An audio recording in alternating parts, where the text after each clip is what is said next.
안녕하세요. 드라마의 찐 시민남자 리뷰어즈입니다. 디엠파이어 법의 제국이 끝나고 시작한 JTBC의 2022년 최고의 기대작 재벌집 막내 아들, 선경 작가의 웹소설 원작으로 연재 당시 매회 1위를 기록했을 정도의 수작이었습니다. 그리고 그 수작이 웹툰을 거쳐 드라마까지 나오게 된 거죠. 큰 줄기는 얼마 전 종영한 SBS의 드라마 어게인 마이 라이프와 같은 회기물입니다. 억울한 죽임을 당한 주인공 윤현우가 자신을 죽인 사람이 있는 가문의 막내 아들로 환생한 이야기. 이런 회기물의 장점이라고 하면 역시나 과거의 기억을 모두 갖고 있는 주인공이 다른 사람들보다 한 발 앞서 사건을 거침없이 해결해 나가는 사이다가 큰 장점인데요. 이번 재벌집 막내 아들의 주인공 송중기도 빈센조에 이어서 다른 의미의 먼치킨을 또 한 번 소화하게 되었습니다.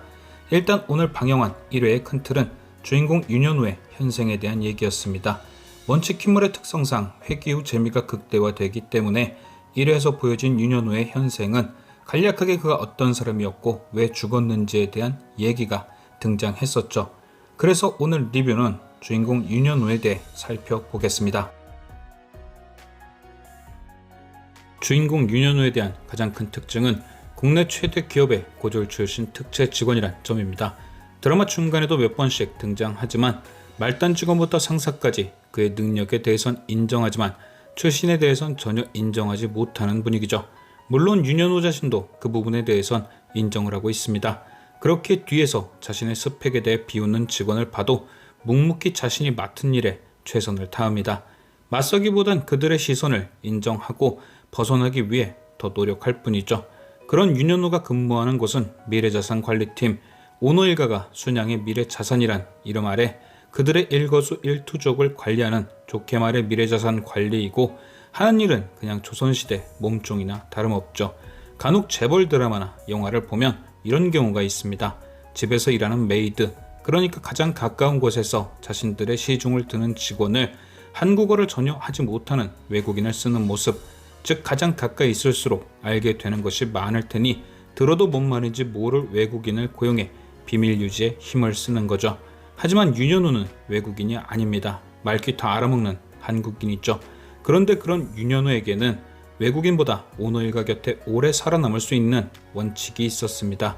절대 명령에 거절하지 말고 질문하지 말고 판단하지 말아라. 스스로 말귀 못 알아듣는 외국인보다 더 훌륭한 예스밖에 모르는 귀머거리가 된 겁니다. 그게 화장실 변기를 비대로 갈아주고 출장비를 받을 정도로 팀장 대접은 못 받아도 지금까지 윤현우가 제일 오래 자리를 지킨 방법이죠. 그런데 이렇게 예스밖에 모르는 바보가 부회장의 명령으로 튀르키예에 갔다가 죽임을 당한 겁니다. 그렇게 말 잘 듣던 윤현우가 죽은 이유는 단 한 가지였습니다. 바로 지금까지 그 누구보다 그 자리를 오래 지킬 수 있었던 이유, 자신만의 원칙을 깨뜨렸기 때문이죠. 윤현우는 갑작스런 검찰의 압수수색 과정에서 그룹을 위해 최선의 결과를 이뤄냈습니다. 하지만 그 과정에서 보지 말았어야 할 서류를 보고 말았죠. 그건 바로 순양의 비자금 내역이 담긴 서류. 현우는 그 서류에 대한 이해가 끝나자 곧바로 비서실장 김주련에게 사실을 보고합니다. 하지만 김주련은 그 사실을 잊으라 말하고 서류 파기를 명령하죠. 현우는 늘 그렇듯 거절하지 않고 질문하지 않고 판단하지 않은 채 서류를 폐기했습니다. 그리고 그 사실을 잊어버리려던 찰나 부회장인 진성준을 만납니다. 진성준은 우연히 만난 현우에게 이런 말을 합니다. 순양에는 나 같은 사람도 있지만 너 같은 사람도 있기에 망하지 않는다. 그 말 한마디, 늘 망나니 같던 진성준이 전한 따뜻한 한마디가 순양을 향한 현우의 마음을 움직이고 순양에 들어온 이후 처음으로 자신만의 판단을 합니다. 갑작스레 발동한 정의감이 현우를 집어삼킨 거죠. 그렇게 현우는 진성준에게 비자금에 대한 사실을 털어놓습니다. 그리고 진성준은 비서실장을 불러 사실 확인을 한 후 현우를 재무팀장에 임명해 튀르키예로 보내죠. 가서 순양의 자산을 찾아와라. 이때까지만 해도 현우는 원칙을 깬 자신이 고마웠을 겁니다. 결국 이 정의감이 자신을 진성준에게 인정받게 했으니까요. 하지만 그 결심의 후폭풍은 거셌죠. 현우가 튀르키예에서 순양의 자산을 찾고 있던 때에 한국에선 또 다른 사건이 벌어지고 있었습니다. 진성준에 의해 까이게 된 비서실장 김주련이 진성준의 사촌동생 진예준에게 붙은 것. 진예준은 비자금의 존재를 이용해 진성준을 압박했고 비자금 6억 불을 자신이 먹으려 했습니다. 또한 진성준의 고모인 박정자 아니 진화영은 그 비자금 존재를 검찰에 흘려 진성준을 끌어내리려고 했죠. 진퇴양난, 진성준은 그 돈을 포기해야만 했을까요? 아닙니다. 진성준은 희생양을 마련해 판을 뒤집습니다. 바로 비자금을 가지고 있는 현우를 튀르키예에서 죽인 뒤 흔적이 사라진 비자금 6억 불을 신경민을 통해 회수하는 거죠. 돈을 가지고 있던 현우가 죽었으니 비자금의 존재는 사라졌고 진예준도 진화영도 손쓸 방법이 없는 거죠. 그리고 현우는 죽기 전 신경민에게 이러는 이유에 대해 물었고 신경민은 그 이유를 팀장님이 알려주신 원칙 때문이라 답합니다.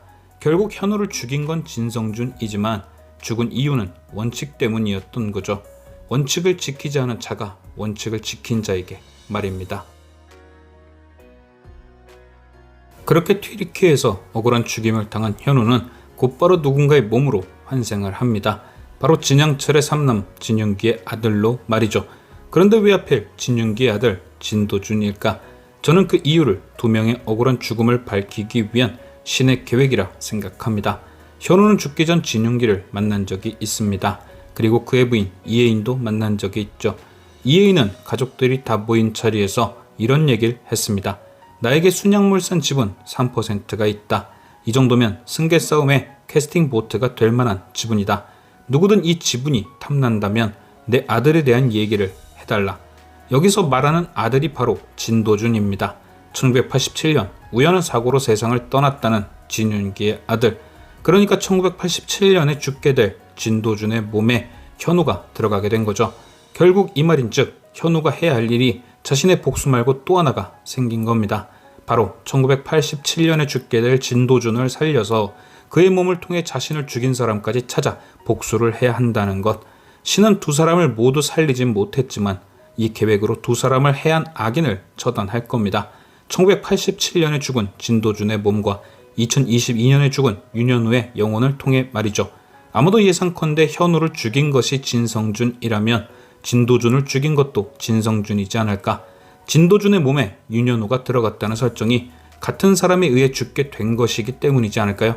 윤현우가 1회에 언급했던 고려청자 사건, 진양철이 진성준은 감정을 다스리지 못해 순양을 망칠 거라 예견하며 자서전에 남겼던 그 사건, 저는 왠지 1회에만 2번이나 언급된 이 사건이 죽은 진도준과 관련되어 있지 않을까 싶습니다.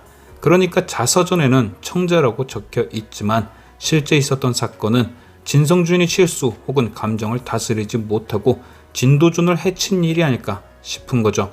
그렇기에 진양철이 절대 진성준만은 안 된다는 의미로 자서전에 그의 이야기를 남겨놓은 것이고요.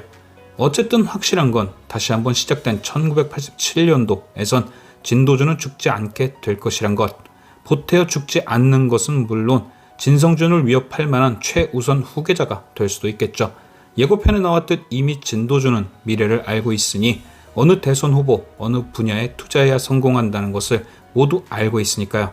과연 진도준은 2회부터 어떤 먼치킨을 보여줄 것인지 지금까지 시청해주신 여러분께 감사드리며 리뷰어제는 또 다른 리뷰로 돌아오겠습니다.